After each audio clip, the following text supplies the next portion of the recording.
Туған кешіңіздер менен урматтуу мастер-классы күтүп аткан айымдар. Барыңыздарга кечки салам. Эгер мен жакшы угуп аткан болсом, плюс белгисин калтырып коюңуздарды суранат элем. Кафеде заказдар көбүрөөк болуп, бир аз заказга алаксып калдым. Буюрса, сиздер менен азыр чогуу биз балдарыбыз үчүн, үй бүлөбүз үчүн бат эле жасала турган панкейк жасайбыз.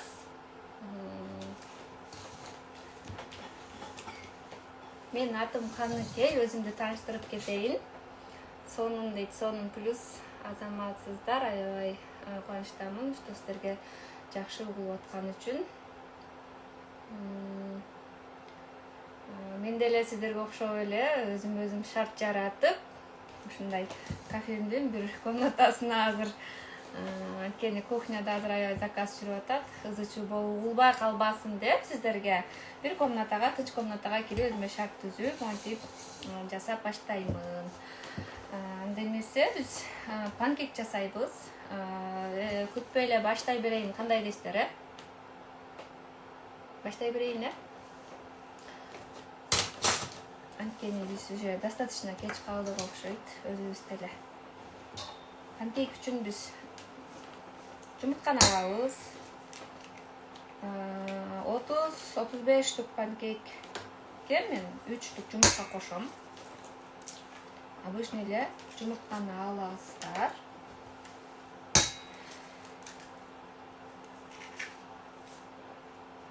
Жакшы, сонун, өзүңүздөр кандайсыздар? Бул жака кухняга кызыккан мыкты кожойкелер, балдар үчүн, өзү үчүн, жолдошу үчүн, үй бүлөсү үчүн сонун натуралдуу, таамдуу тамак жасап берем деген айымдарыбыз келди деп ойлоймун. Жумуртканы салгандан кийин эле сахарды салабыз.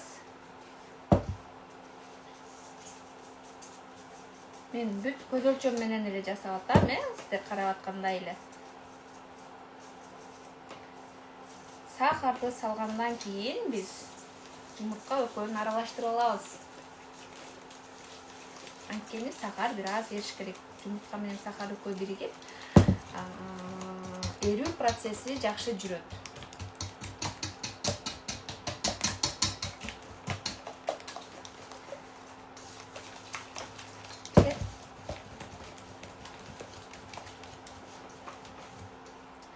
Мынакей. Сондоп эрип калды. Граммдарыны мен эфирди сактап туруп түбүнө жазып кетейин, Азыр айткан менен бардыгы бир момент эстеп калбаса керек. Бул айран. Айран болсо айран жок болсо кефир. Кефир койсоңдар болот. Мен кефирди кошуп атам.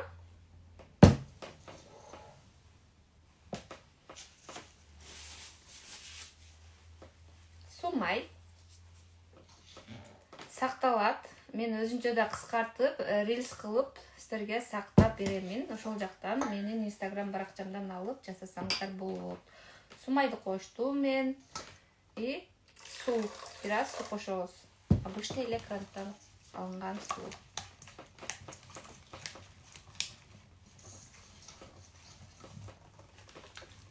Жакшылап аралаштырасыздар. Эртең менен турганда прям 10 мүнөттө эле жасап салса болот да. Бир-эки жолу жасаганыңыздардан кийин колуңуздар да көнүп калат. Балдарга аябай жакшы.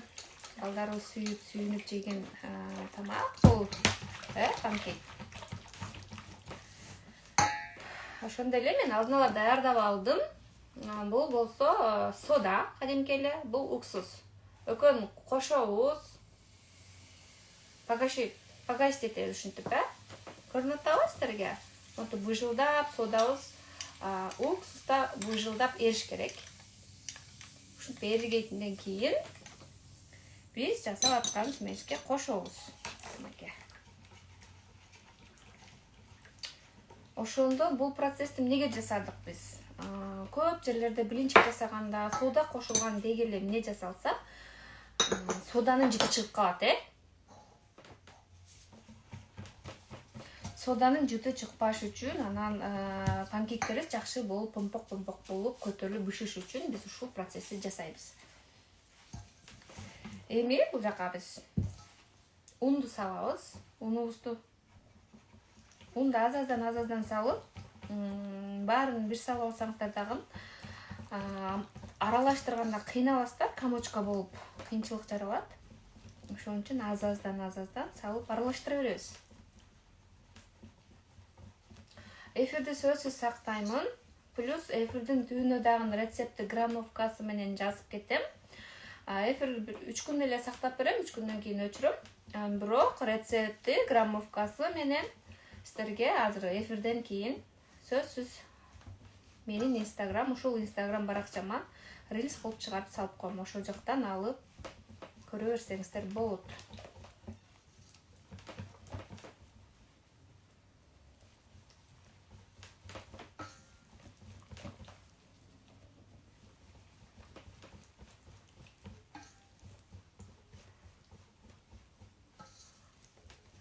Жакшы эле көрүнүп атабы сиздерге?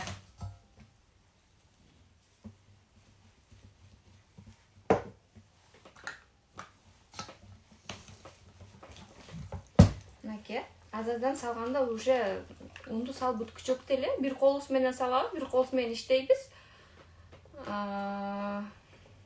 Катып калып атабы дейт. Башкаларда жаза кетиңиздер, катып аткан болсо. Кайрадан чыгайын эмесе кирип чыксаңыздар. 5 деле сактап бере берем. Катып аткандар кээде сиздердин интернетиңиздер дагы слабый болгон болушу мүмкүн,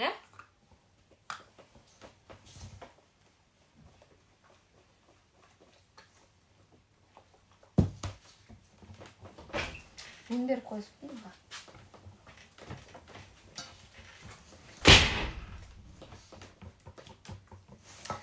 Азыр мен да бир аз ун кошушум керек болот. Ага чейин печкабызды иштетип, уже мен бышыра турган казанымды ысыта берейин.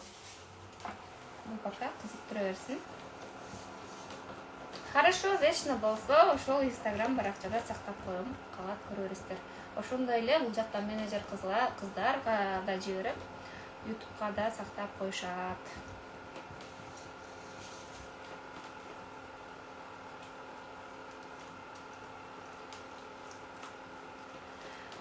Панкектен кийин мен сиздерге сонун жөнөкөй ар бирибиз жасап жүргөн оливьенин ресторандагыдай сонун өзгөчө подачаларын берип, үйрөтүп, көрсөтүп кетем.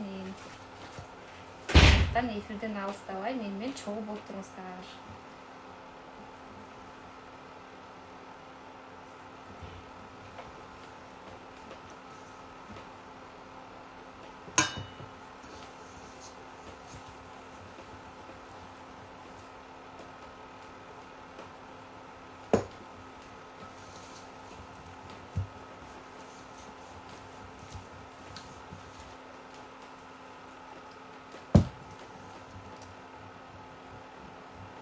Дагы кандай суроолоруңуздар бар?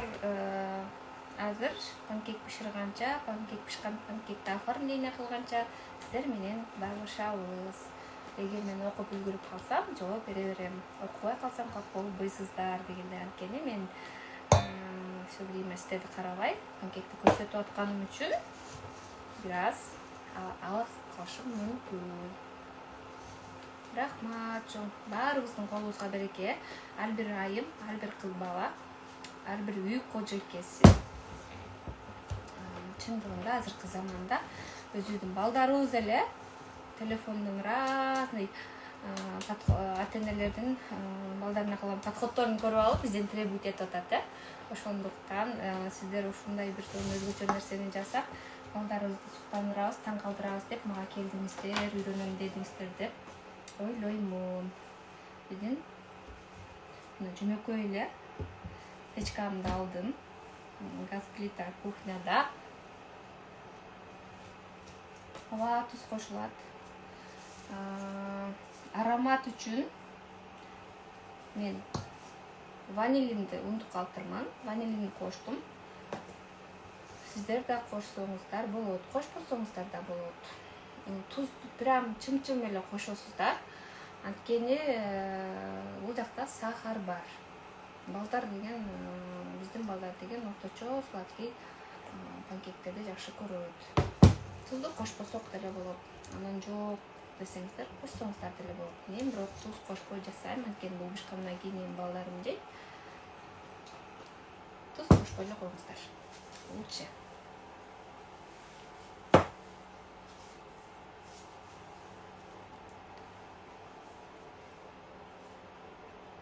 Жакшы көтөрүлүш үчүн жана өйдө да айтып кеткендей эле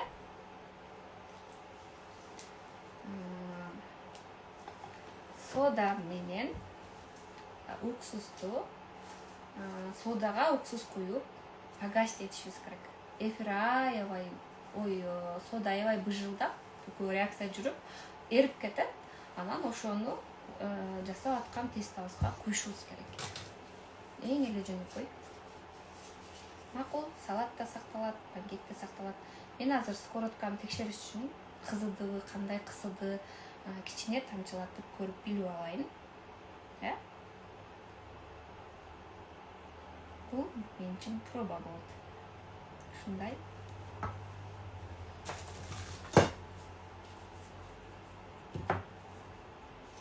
Бир аз дагы кызыгыча убакыт бар экен. Өтө деле кызыган скороткада эмес. Скороткабызды биринчи эле казаныбызды кызытып алгандан кийин биз деген эметебиз. Жайлатабыз. Азаматсыз мыкты кожойке болгусу келгендер булар ар бир кожойке мындай өнүккүсү келгендер деп эсептейм. Анткени биз одно и то же тамактарды күндө эле жасап, билбейм, мен бала кезимде ушундай да. Азыр 34-кө чыккан болсом, бала кезимде бир күн макарон, тамак жасайлы десе ушинтип жасачык да. Бир күн макарон, эртеси күнү мастава, анан шорпо, анан плов. Ушул эле система көбүрөөк айланчы да. Азыр болсо биздин балдарга ал тамакты берсек жебей турабы? Завтрак каалайт, обедке өзүнчө каалайт, ужинге өзүнчө каалайт. Ушундай да. Ошондуктан мыкты кожойке болом дегендер булар сиздерге мен азаматсыздар демекчимин. Мен скороткам сонун болуп кызып баштаптыр. Сиздерге көрүнүп атат, Сиздерге ыңгайлуу көрүнүп аткан болсо, анда буюрса биз бышырып баштайбыз. Менин пробный панкейким азыр сонун болуп жаткан болот. Пробный панкейкти тарелкага салып сиздерге көрсөттүм. Бирөө мени кадр сыртынан да тартса, кандай бутбулдукта иштеп атканымды, силерге көрсөтүп атканымды видео кылып салмакмын, кстати, жалгыз болгондуктан.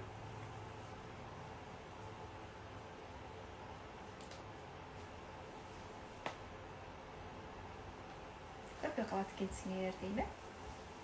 Пробный панкектерим да сонун болуп көтөрүлдү. Мен сиздерге уже порциялап бышырып көрсөтүп баштаймын. Сонун болуп эле көтөрүлөт.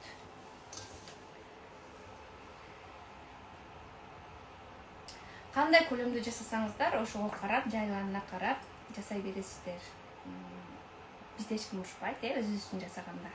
Ресторан үчүн болсо, заказ үчүн болсо, анда деп ойлонмокпуз.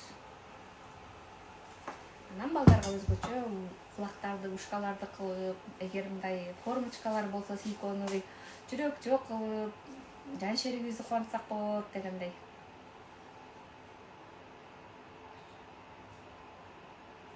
Бастан салам,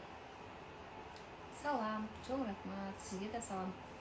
Себеби пирогторду мен жакшы жасайм. Азаматсыз, балким байланышып, опыт бөлүшөбүз дегендей. Ооба, менин каналыман алыстабасаңыз, оңой торттордун кремдерин да сиздерге үйрөтөм. Неке көтөрсөм ысыктан алыстап кетебиз, ошондуктан менин панкейким сонун болуп, быжылдап көтөрүлүп жатат.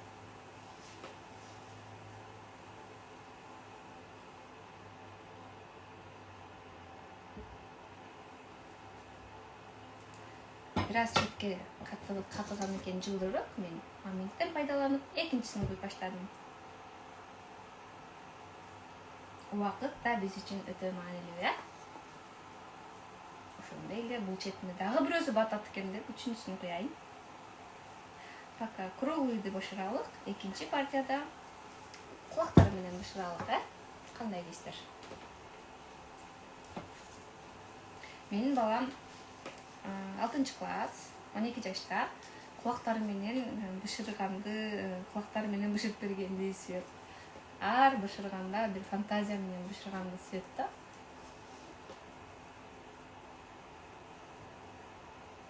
Бирок крем жасай албайм дейт. Калооңуз деле болсо жасайсыз. Азыркы заманда маймылды деле үйрөтүп коюп атышат, Андыктан калоо керек эң биринчи. Чоң рахмат. Прям мен панкейктин кандай көтөрүлүп атканын көрсөтөйүн, моундай болуп, пышный болуп көтөрүлүп атат айымдар. Караңыздарчы. Өтө жөнөкөй. Үйдөгү эле бар продукттардан жасайсыздар. Бул жакта дагы айтып кетчү нерсе, эгер айрандын ордуна сүт койсоңуздар да болот. Жумурткасын көбүрөөк салсаңыздар, андан да даамдуураак болот. Мынакей. Менин панкейктим сонун болуп көтөрүлүп, бышты. Бирөөсүн ала берейин, экинчисин алмаштырайын.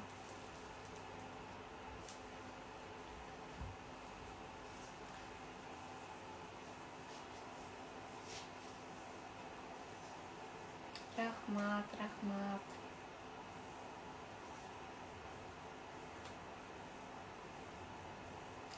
Чоң рахмат. Сонун, менде бар сонун. Кудайга шүгүр. Өзүңүздөр кандайсыздар?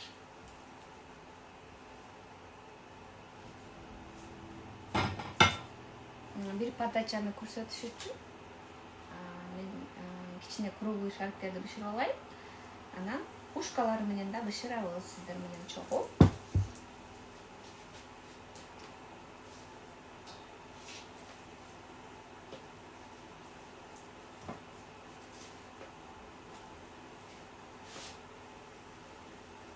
Мынакей, караңыздар, кандай көтөрүлдү. Сонун болуп көтөрүлүп атат. Прям жеңил, пышный. Менин лампам да сүйүнүп кетип атат окшойт, жарыктык берейин деп. Опа.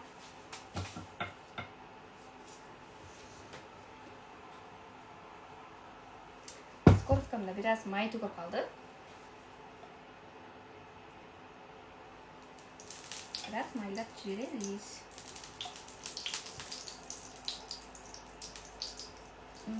Бента 4 жасап көрүш керек. 23-нө байыма 1 жасап көрсөм дейт. Буюрса чогуу жасайбыз.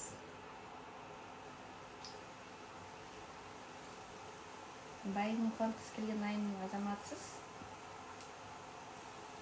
Сизге суктандым десем болот.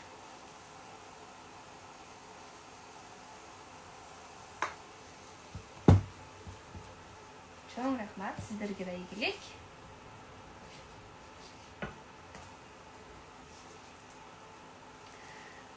Кухняда жүргөнүмө мен өзүм жөнүндө бир аз айтып кетейин. Уже 2013-жылдан бери жүрөм. 10 жылдан аштыр. Ушунча убакыт бат өтөт. Мен үчүн ушундай. Бул жакка дагы ушундай бир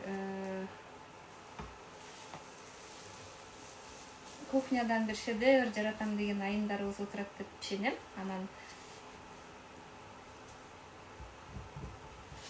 сырлары аябай терең. Мен айткым келди. Бизде азыр айымдарыбыз болсо шерине деп ары бери басып эле кошуналар менен убакыт өткөргөндү сүйгөндөн көрө ушундай бир сонун жаңы нерселерди үйрөнүп, өзүнүн үй бүлөсү үчүн эле шедевр жаратса экен деген ниетим менде аябай бийик. Ошондуктан баарыңыздарга ошондой бир ийгиликтерди каалайт элем.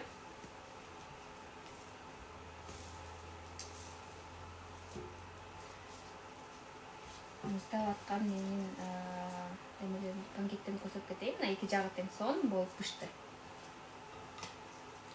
Жайып койсоңуздар, батыраак муздаса дагы жакшы. Эгер бул жактан бышырып, бул жактан жесеңиздер, ысык жесеңиздер, анда дагы жакшы. Рахмат, Улбежеке. Менден алыстабай турсаңыздар, эмне историялар болуп кеттим, эмне үчүн жоголуп кеттим, полностью буюрса, биринчиден силерге көрсөтүп берем.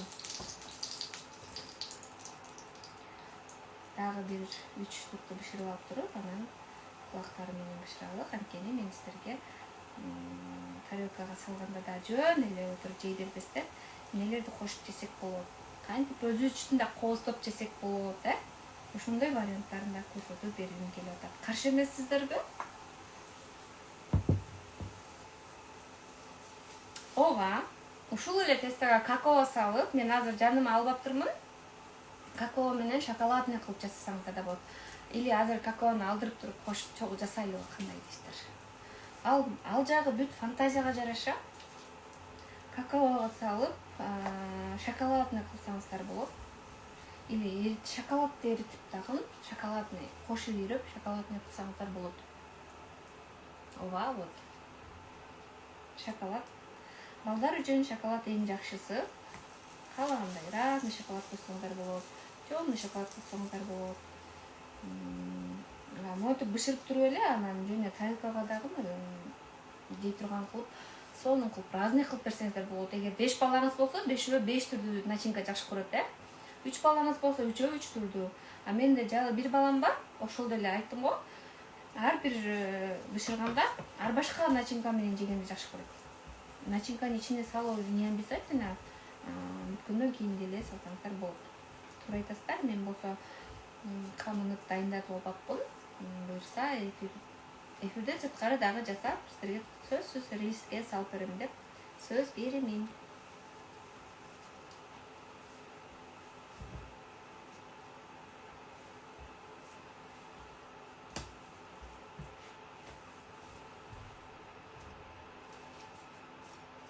Машалла, сонун бышып атат, Бүрөсүн бираздан кактайлык.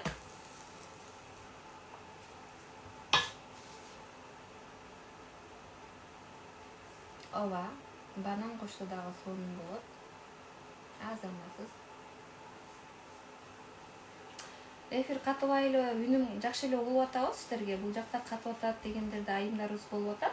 Бираз. Эгер кирип туруп, чыгып кетип туруп, кайра кирсе, катыбай калат го деп ойлойм. Анткени балким ал айымдын өзүнүн телефонунан проблема.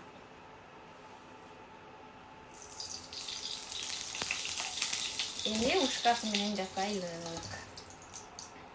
Бираз кетти скоротка менен ылдыйлатып алдым. Жакшы эле дейт. Кубанычтамын сиздерге жакшы болуп атканы үчүн, сиздерге жагып атканы үчүн. Круглый шарик кылып куясыздар. Сразу эле ал катып уже баштаганда бир четине дагы кашык менен бираз кичинекей кылып куясыздар. Кулак сыяктуу кылып. Өтө эле жөнөкөй. Экинчи жагына да круглый бул баш элестетебиз. Панданын башы деп коеюн. Мынакей. Жаль, что мен не жасап албаппын, шоколадный да смесь жасап албаппын. Азыр оозуну, мурдуну, көзүмдү жасып, сиздерди кубатмакмын. Вот, видите, кулагы менен бышып атат. Аны мен өзүнчө тарелкага салайын, чогуу бышырабыз дагы, анан чогуу битте тарелкага оформление жасайбыз.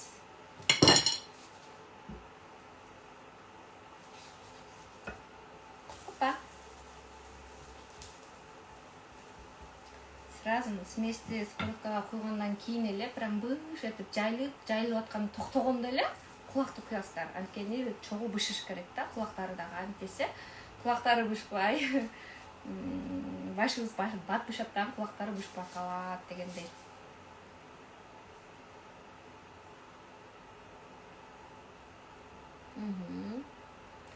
Бош флаконго куюп, теч флакондон оозун тешип аласыздар дейт. Ооба. Ар бир айында фантазия аябай күчтүү. Өзүнө эмне кандай ыңгайлуу болсо ошондой кылып ыңгай жаратып алат деп ойлоймун. Кулагы менен бышты. Экинчисин бышыралык сиздер менен чогуу. Менин бир кулагым бираз кыйшыраак болуп калды, чынын айтсам. Сиздердики түз болот деп ойлойм меникисин. Анткени бираз батыраак куюшуң керек эле. Жайрап куйганым үчүн бир кулагым катык жакты. Кийинкилери мастер-класс аябай жөнөкөй үй шартында болуш үчүн мен ушундай менде сиздерде үйдө бар эле буюмдар менен жасаңыздар деп көрсөтүп атамын. Анан флаконго куйсаңыздар болот, кондитерский баштыкчаларга куйсаңыздар болот. Кыскасы, кандай кылып куюп бышырасыздар, сиздерге кандай ыңгайлуу, ал жагын өзүңүздөргө ыңгайлаштырып аласыздар.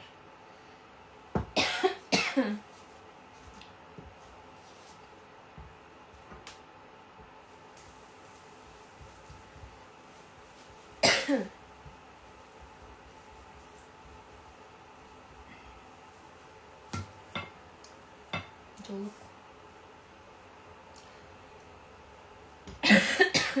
ар бир айым ар кандай. Негизи мен жолук такканды жакырбайм, билбейм эмнеге. Өзүмдү комфортно сезбейм да. Ошондуктан аябай болом. Үйдө деле балама жасаганда деле дегендей. Ооба. Кичине эмес, бир топ эле коюураак болот. Блинчиктин тестосунан анткени суюк болсо жакшы көтөрүлүп, анан формалары жакшы чыгып пышпакат. Мынакей биздин мамаларыбыз. Да? Кулактары менен ышты мындай болуп, эки кулагы. Сразу бат-бат куюңуздардын дегениmin себеби ошол. Шарик башыбыз биринчи куйган тестабыз батыраак бышып кетет. Ошондуктан мүмкүн болсо бат-бат кыймылдашыбыз керек болот бул процессте. Ошондой эле эгер силиконовый формочкалар бар, бул жактагы айымыбыз айтып кеткендей, ошондой формочкалар менен да бышырсак болот. Жылдызча формочка алып бышырсак болот. Анда аябай укмуш чыгат, Биз бирок менин балама өзүм фантазиям менен карасаң деп чогуу бышырып, ушинтип жегенибиз аябай жагат. Даяр формочка оңой да турабы? Аябай ыңгайлуу, оңой. Кандай десем, көп деле мени талап кылбагандай болобу билбейм. Кыскасы менин балама ошондой.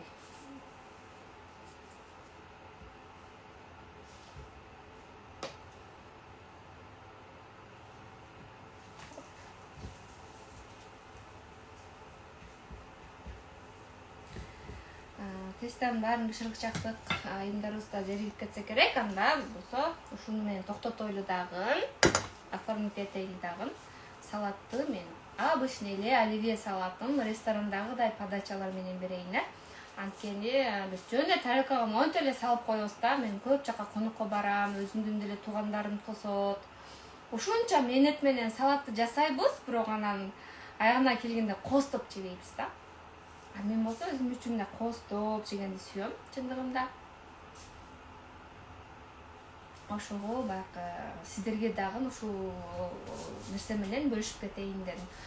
Биринчи жолу мен эң таңданганым Москва шаарына барганда ушинтип повар болуп иштеп баштадым. Анан биз үйдө жасаган эле жөнөкөй оливьени алар укмуш кооздоп жешет экен да. Укмуш кооздоп жешет экен.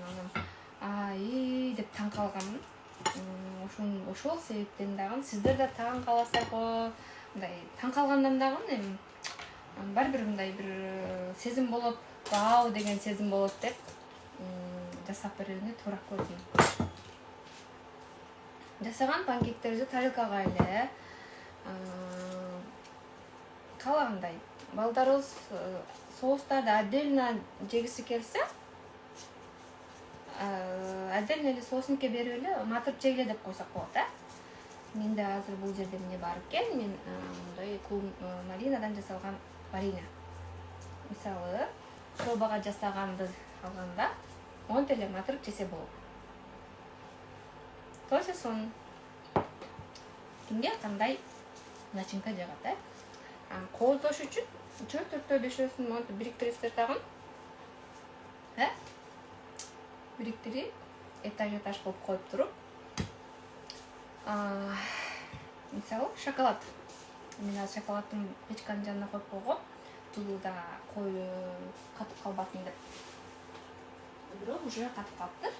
Кыздарды чакырып кипяток сурайбыз. И жанына клубника койсок болот. Клубника даярдап алгам. Анда даярдай берейин. Менин кыздарым келгичекти. Мен деген экинчисин кантип оформить этебиз? Тарелкага тизип тура алып, убакытты текке коротпойбуз.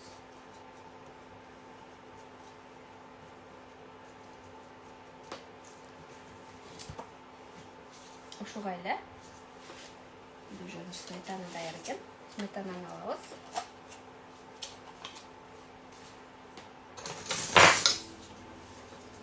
Сметананы эле монту чекесине куясыз, Өзүңүзгө жегенге да ыңгайлуу болуш керек. Эгер мондой оформление менен жесеңиз, анда сөзсүз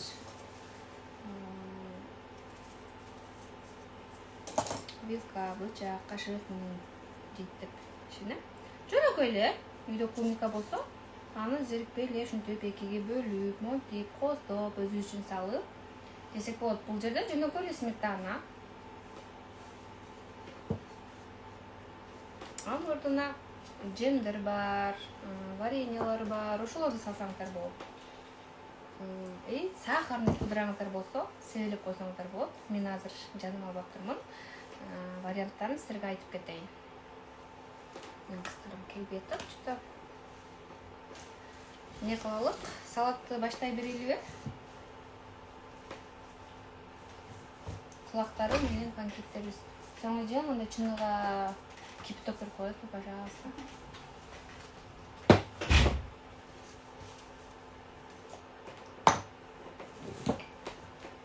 Акырын мен кипяток келип, мен шоколаддын кайрадан эритип салып алдым эле, бир аз каты түштү.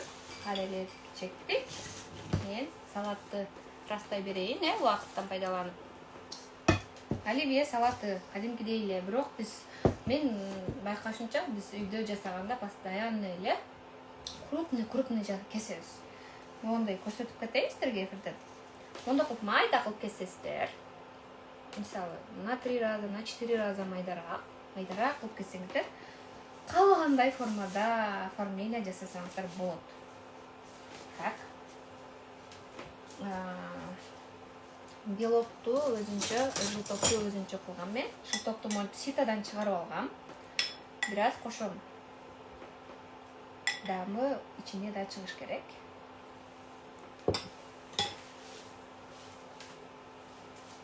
Майонез кадимки эле.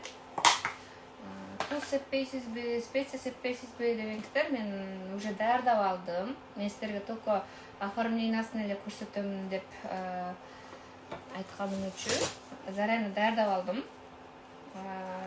Чынын айтсам, заказым көп болуп, салатты да аралаштырып даярдап алат элем, жетишпей калдым. Майонезди салабыз. Жылтокту эмне үчүн ситадан чыгарып, майдалап туруп, ичине да салам. Бизде азыр майонездерибиз ар кандай, качествосы ар кандай. Оливьени жасап, коноктор биз жарым саат, 1 саат эрте конокко даярданабыз. Дасторконго салатты коебуз, 1 саат, жарым саат эрте. Анан какой-то бир дискомфорт, что эме болот да, суусу чыгып кетет, Болобу сиздерде да ушундай? Суусу чыгып кетет. Оливьебиздин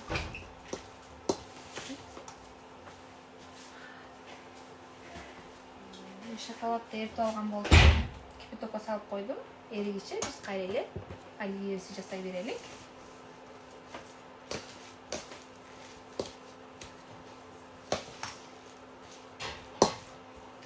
Дагы бир аз майонез кошот экенмин. Ушул эле оливьени мен силерге азыр жок эле дегенде 3 түрдүү оформлениясын көрсөтүп беремин. Андыктан эфирден алыстабайбыз. Баарыңыздарга жагат деп ишенем.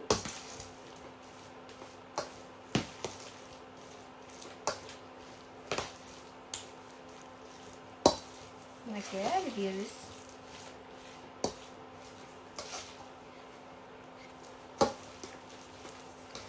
Салатты аралаштырып даярдагыча биздин шоколадыбыз дагы кетип жатат. Жумуш ичинде жумуш дегенди жакшы көрөм. Чындыгында кухняда иштеген адам, кухня иштеткен адам бул нерсени обязательно билиш керек. Анткени одновременно ар түрдүү заказдар чыгат. Кантип, кайсыны качан биринчи жасаш керек деп билиш керекпиз.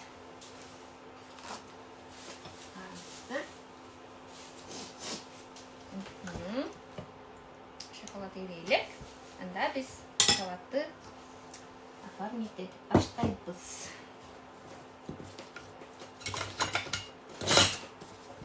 3 тарелкам бар экен менде. Демек 3 түрдүү оформление жасайбыз сиздер менен. Кандай кылсам сиздерге жакшы көрүнөт? Biraz. Вот. Менде мындай формочка бар. Кругленький. Ушуну эле алабыз. Вот, жөн эле тарелкага салып койбостон формочкага салабыз.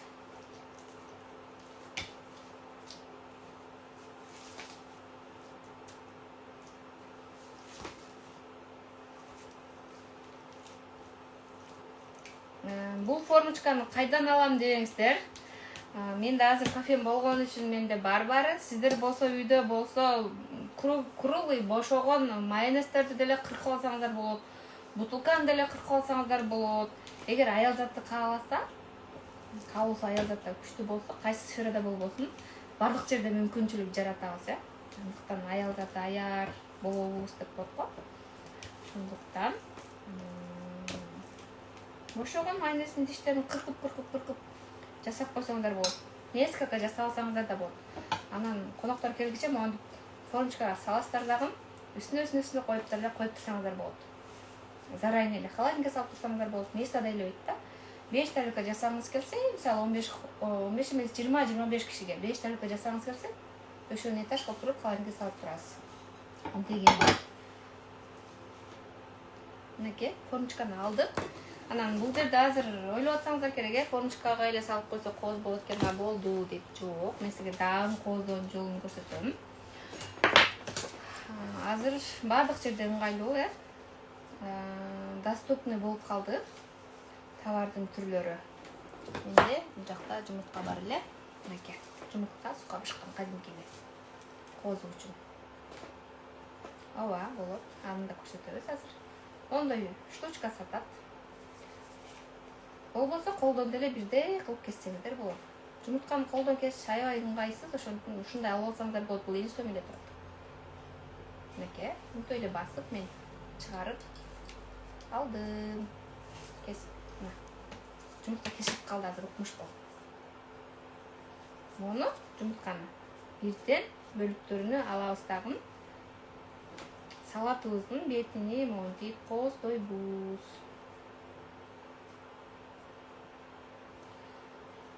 Билбейм, мен биринчи көргөндө мага жөнөкөй эле турбайбы, ушундай кооздоп жесек болот турбайбы деп аябай суктанганмын. Мен уже заранее кесип дайындап алдым болчу. Бадыраң жөнөкөй эле салатыбыздын ичине да кетет. Бадыраңды теркадан пияз кескич бөлүгүнөн чыгарсаңыздар да болот. Тонкий кылып чыгарып берет. Болбосо колдон деле кичинекей курт бычак менен кыласыздар. Мына чекесине монтип козуп чыгасыздар. Караңыздар. Азыр чогуу кооздоп бүтсө, кандай сонун салат болуп калат, Просто эле салат болбой, көзгө сразу түшкөн киргенде.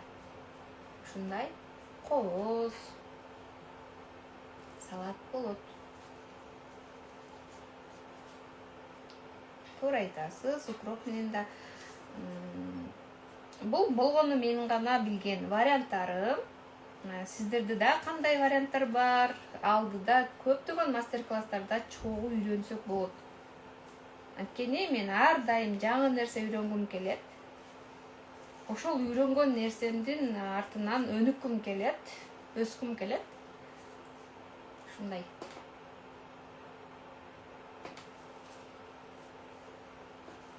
Жок. Бул жакта Марал эжекебиз өзүнүн билген опыттары менен биз менен бөлүшүп атат деп ойлойм. Бул кыйын сыноо эмес. Туура кабыл алабыз, айымдар. Туура кабыл алабыз. Мына. Огурцы менен ушинтип каптап чыктым. Баардыгынын аралыгын бирдей алганга аракет кыласыздар. Эми бул жактагы айымыбыз айткандай мен зарайынан жууп, аттап даярдап алгам. Мен всегда жууп мытый продукта холодильникте, анткени менде бираз кичинекей ушундай кичинекей өзүм ишкердик менен алектенем. Мына. Болгон эле бул зеленди постоянно салаттарга алып колдонобуз, биз. Ушуну эле жөнөкөй эле монтип койгоп отургуз коюңуздар. Укропту булактагы айымыбыз айткан. Это элементарно, да? Это салат оливье, столичный салат. Азаматсыз, мен сиздин оюңузду колдоймун, Марал эжеке.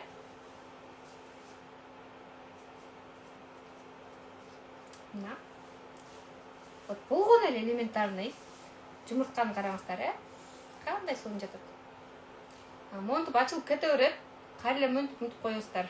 Коркпой эле бассаңыздар, мына. Мынакей. Баары эле жабышып калат. Кстати, жабыша бербесе, суга салып туруп, адраңды. Суга салып туруп, андан чаптаңыздар. Каждыйны баарын эле суга салып туруп, судан алып чаптаңыздар. Хорошо. Сөзсүз сүрөткө салам. Жакын болсоңуздар, алып istеңиздер деп эле бермекмин. Жаль, что это онлайн. Буюрса, сиздер менен офлайн дагы чогуу окуйбуз деп ишенемин. Эгер сиздерде кабыл болсо, албетте. Бишкек шаарында только. Экинчисине, бул жактагы эжекем айтып кеткендей эле. Мен шоколадым эрип калыптыр. Панкекке куюп көрсөтөйүн. Жана сметанадай эле шоколадды эригенден кийин монтип куясыздар. Мына. Сонун болот. Жакшы шоколад алсаңыздар, балдарыңыз үчүн. Анткени азыр мыкты да, мындай шоколаддын дагы түрү эме. Клубника, голубика, мандарин чекелерине кооздой бересиздер. Бул темадан өтө берелик. Мен салатты батыраак көрсөткүм келип турат сиздерге. Ошон мен мону бошотушум керек экен. Ошентип алайын. Бул жактагы айымыбыз айтып кеткендей эле, чыны кандай көлөмдө аласыздар, ал сиздердин каалооңуздар. Чыныга эле. Эмне үчүн суулап, чынын просто суу менен чакап үйрүп туруп эле салсаңыздар, эч кандай пакет салбай эле. Канчалык көлөмдө каалайсыздар? Саласыздар. Жакшылап монтип тегиздейсиздер. Басып дегендей, анткени бизге түп жагы маанилүү, түп жагы гладкий болуш керек. Менин методумда гладкий болбосо деле мейли. Анан муну эле кайра эле көмөрүздөр, өтө жөнөкөй.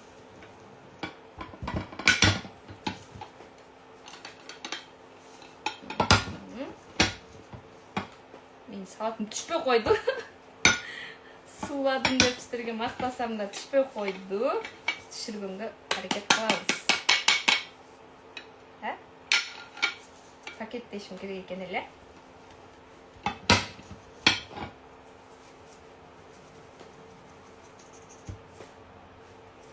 Жакшыны эле сууладым эле. Чырыгына түшпөй койду. Кантсем болот эми.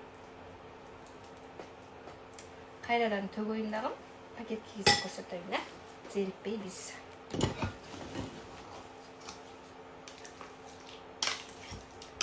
Батыраак ыңгайлуу болуш үчүн лучше пакет дейбиз. Мен болсо ысык суу кылганыма болду, эмнеге болду билбейм. Таза пакет. Чыныгай кийгизебиз. Кийгизип туруп анан кайра эле салатыбызды салабыз. Ар бир эле адамда бир кылганда получается боло бербейт. Эч качан духту түшүрбөйбүз. Дальше жасай беребиз. Эмнеттен болбоду? Ситуациядан чыгуу жолун издейбиз. Ооба, кыжалатчылык жок. Ушунун кичинекей фиалкасына салсам мен жөн эле монтип эле түшүрүп алчумун. түшүрүп алчумун, эмнеге түшүрүп калды билбейм. Азыр пакет менен сиздерге көрсөтөбүз.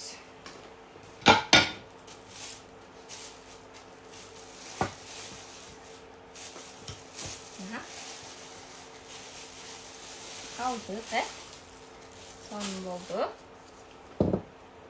Мынакей, мындай болуп төгүлдү. Эми муну кантип кооздойбуз? Мен болсо жылток менен кооздойм. Кадимки эле теркадан сууга бышкан жумуртканын жылтогун өзүмчө чыгарып алгам. Мынакей, сонун ушинтип бирдей кылып себелеп чыгабыз. Бул жерде убакыт маанилүү болгон үчүн мен адашсам, ката кылсам эч билбегенге аракет кылам. Ситуациядан наоборот чыгуу керек, Өтө эле жөнөкөй. Өзү оливьенин ичиндеги эле продуктасын биз турап ичине кошуп, анан жумуртканы да көгөртүп биширип, анан көк жылток кылбай, кичине внимание менен сапсары жылток кылып биширсак, мынакей. Капталдарына да мынтип себелейсиңер. Эми ушуга эле эмне кошуп коебуз? Дагы бир көрк кошуп коебуз, Көрк болгондо кааласаңар листочка, мен болсо уже туралган, майдаланган зеленди колума кармап алайын. Мынакей. Чекелерине мынтип себелеп чыкканын жакшы көрөм. Суусу чыкпайт. Сөз 2 саат, 3 саат деле коноктордун астынан анткени ичине жылток кошулган. Суусу чыкпайт. Суусу чыкса деле мынтип кооздогонду жакшы көрөм. Билинбейт. Салатыбыз көркүмбүз байкоос бойдон тура берет да. Бул кадимки эле оливье салат, подача ушундай. Эгер жаккан болсо, реакция калтырып кетиңиздер, лайк басып кетиңиздер, плюс белгисин басып кетиңиздер. Бири-бирибизди ушинтип колдойлу. Дагы бир подачаны азыр көрсөтүп кетейин. Тоже аябай жөнөкөй. Бизде убакыт кенен эле окшойт. Канча мүнөт болду билбейм. Мынакей, салатыбыз бул жакта. Анан 2 кашык. Ушунусу сонун чыкты дейт. Рахмат, жактым колдогонуңузга. 2 кашык. Кашыкка эле 1 кашык алабыз. Экинчи кашыкка мынтип өткөрөбүз. Алабыз. Көрдүңүздөр? Бираз жакшынакай сүйрүү болгон мондай форма болуп калат. Ушуну эле тарелкага мынтип коебуз. Кайра 2 кашык тоже алабыз. Жөн эле мүмкүнтүү эле салат салып койбойбуз да, кыскасы. Көрксүз кылбай, фантазия менен подача кылганды үйрөнөбүз өзүбүз үчүн деле. Салабыз. Караңыз. Аябай жөнөкөй. Болгону подача үчүн, кооздоо үчүн 2 кашык. Ар бир алганда бирдей кылып көлөмдө алганга аракет кыласыздар. Болгону ошол. Анткени салат жасаганда нарезка аябай маанилүү. Эмне продуктты кошсоңуздар дагы любой салатка нарезкаларыны бирдей сурасаңыздар, сиздин салатыңыз кооз чыгат. И могу оформлениянын могу вариантында деле бирдей көлөм маанилүү. Баягы садикке барганда деле праздниктерде балдарыбызды бирдей кылып окшош кийинтип койсо, кандай кооз көрүнөт, Ошол сыяктуу эле подача деле ушундай сонун.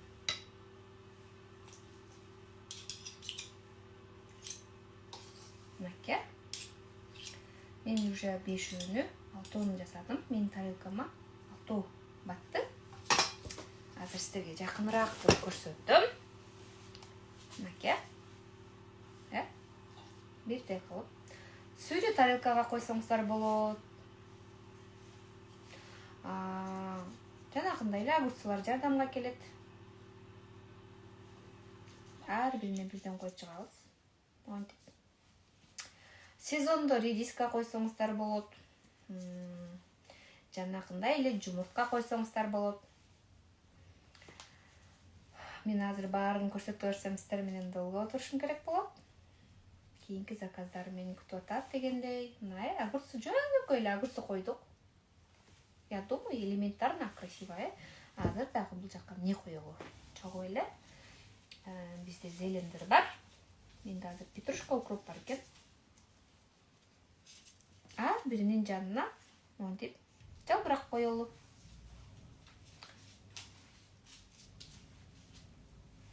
Мынакей. Негизи көп деле эмгек талап кылбайт. Жөнөкөй бардыгы.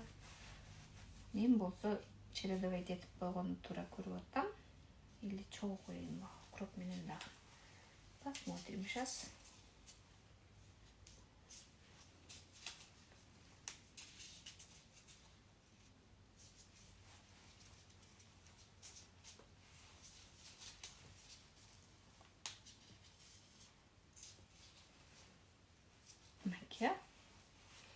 Азыр менде бул жерде дагы бир бышкан жумуртка бар экен. Мен ошону да бул оформлениеге кошуп, силерге көрсөтүп өткүм келип атат. Азыр эле өзүм эмнегедир фантазиям иштеп кетти. Макул берип жиберейин. Кадимки эле жөнөкөй оливье салаты. Жана эле жумуртканы кесейин. Ондай формочка алып алсаңыздар, бул аябай волшебный формочка. Бардык жерде кооздук үчүн сиздерге жардамга келет. Ал бул биздин продуктубузду бирдей кылып кесип берет. Мен ортосуна ушуну тизип чыккым келип атат.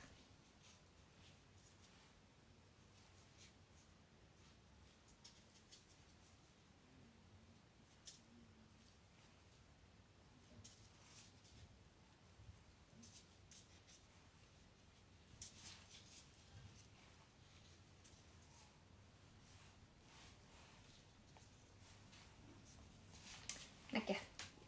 Соон салып. Бир жумуртканы коюп койдум. Кимге жакты? Анда эмесе, биз сиздер менен эмне кылабыз? Суроолор барбы? Сиздерге өзгөчө кайсы салат жакты? Подачасын чогултайын мен. Голос бериңиздер. Кандай дейсиздер? Бир аз биз да менет кылайлы, Бул биринчи подача, бул экинчи, жерде турган үчүнчү. Кадимки эле бир оливье салатынан.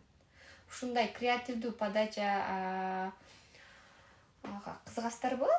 Кызыккандар барбы? Мага байланыш берип кетиңиздер. Сары сонун болду дейт. Сарыны биринчи көргөндө мен да таңдангам. Деп сарысын эле ушинтип койсо болот турбайбы депчи. Мен биринчи жолу муну 2014-жылдары Москвадан көргөм. 2 менен биринчи жакты дейт. Азаматсыздар, вот ар бир адам уникалдуу, ар бир адамдын өзүнүн мнениясы бар, бул өтө сонун. Мага суроолоруңуздар барбы? Кимде дагы кандай суроо бар? Менден дагы кандай мастер-класстарды күтөсүздөр, көргүңүздөр келет, көрсөткөнүмдү, үйрөткөнүмдү каалайсыздарбы? Просто жок эле ооба деп эле жооп бергениңиздер мага жетиштүү. Баары жакшы дейт. Кубанычтамын.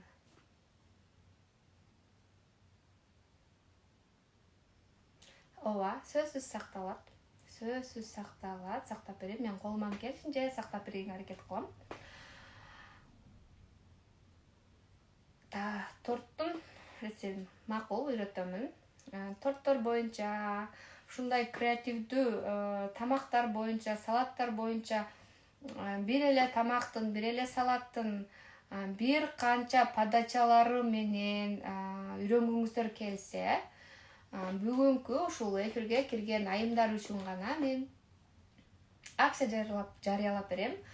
Ал мастер-класстын ичинде 30 түрдүү болот. Анын ичинде салаты да бар, первый, второй тамактары да бар, десерттери да бар, плюс подачалары калькуляциясы дегенде коноктосом десеңиздер жакында айымдар 23 февраль келатат өзүбүздүн байларыбызды кубанткыбыз келсе үй бүлөбүздү аталарыбызды агаларыбызды иңилерибизди өзгөчө таланттарыбыз менен кооздоп жөнөкөй эле тамакты бергибиз келсе үйрөнгүбүз келсе анда ушул видеонун түбүндө кантейин сактагандан кийин плюс белгисин калтырыңыздар. Мен ошолорго акция менен 30 рецепти 1000 сомдон саткан даамдуу дасторкон рецепти болгону 200 сомго акция кылып берем. Ал үчүн сиздер кимден келдиңиздер, менеджерлерге байланышып, ошол жактан катталсаңыздар болот. Ошондой эле дагы бир конкурс уюштуруп кетейин. Мен бүгүн эле чыгардым пончиктер боюнча. Акысыз пончикти рецепт катары сиздерге белекке берем деп. Ошол рилстин дагы түбүнө пончик деп жазып кетсеңиздер, сөзсүз сиздерге акция кылып беребиз. Кандай дейсиздер? Жактыбы?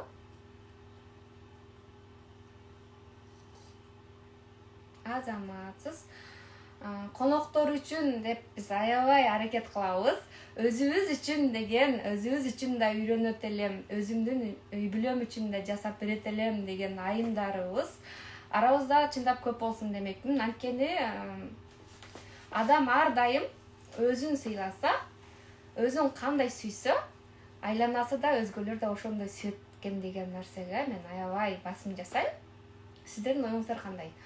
Сөзсүз Instagram баракчамда менин акыркы киргизген 3 рилске актив көрсөтүп, комментарийга өзүңүздөрдүн оюңуздарды жазып, лайк басып, сактап, бөлүшүп кеткен айымга, 10 айымга сөзсүз мен бесплатный жолдомо берем. Ошол 30 рецептке.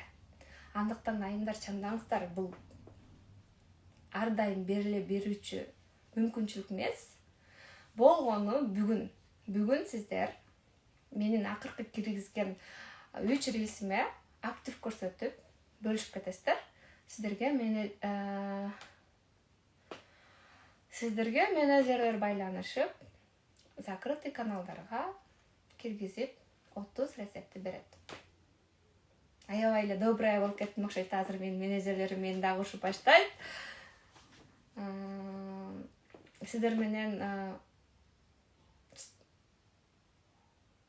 кандай дейт? Шарттарын кайта айтың дейт. Эфирде толук көрүңүз. Бирок бүгүн көрүп, бүгүн шарт аткарышыңыз керек. Болгон 10 айымга, эң биринчи аткарган 10 айымга. 10 айымдан кийин кошулбайт. Биринчи аткарган 10 айым акыркы мен киргизген 3 рилске активдүү кооз өзүнүн лично душасынан чыккан комментарийди жазып, рилс менен бөлүшүп, лайк басып коесуздар болгон ошол. Эң биринчи 10 айымга. Мен ошол комментарий жазылганда эле билинет, катарынан карап 10 айымды тандап алабыз дагы. Бекер даамдуу дасторкон аттуу өзгөчө подачалар менен креативный кухня деп коет. Ушундай мастер-класска жолдомого берем деп сөз берем. Сүйлөй берсек, дагы да менин добрая душам ачылып кетет. Мени азыр буюрса кийинки заказдар күтүп атат. Рилске жазыңыздар айымдар, түшүнбөгөй атат окшойсуздар. Instagram баракчага кирип, акыркы рилс, 3 рилс. Бирөөнү эле эмес, үчөөнү тең катар карайбыз айымдар. Аны дагы унутпаңыздар. Ошондой эле жетишпей калган айымдар сиздер директке жазыңыздар. Кайсыл менеджерден келдиңиздер, WhatsApp группадан келдиңиздер, ошол WhatsApp группадагы менеджерлерге кайрылыңыздар. Ушул эле курсту 1000 сомдон сатылган курсту сиздерге 200 сомго акция жарыялап берем. Андыктан мүмкүнчүлүктү колдон чыгарбай пайдаланып калыңыздар, чамдаңыздар. Баарыңыздарга ийгилик. Ар бириңиздерди жакшы көрөм. Ар бириңиздер өзгөчөсүздөр. Ар бириңиздер өзүңүздөр үчүн өзгөчө бир кухняда жасалчу тамактарды үйрөнөм деп изилденип жүрөсүздөр деп ишенем. Ушул эле үйрөнүп жаткан баатыңыздарды бизнеске айлантыңыздар мага окшоп демекмин. Бир кезде мен да сиздердей болуп, сабиз, пияз, картошка арчылатып эле үйрөнгөм. да эмне десем, только ийгилик. Анда эсе коштошом сиздер менен. Кийинки мастер-класста, закрытый каналдарда көрүшкөнчө аман болуңуздар.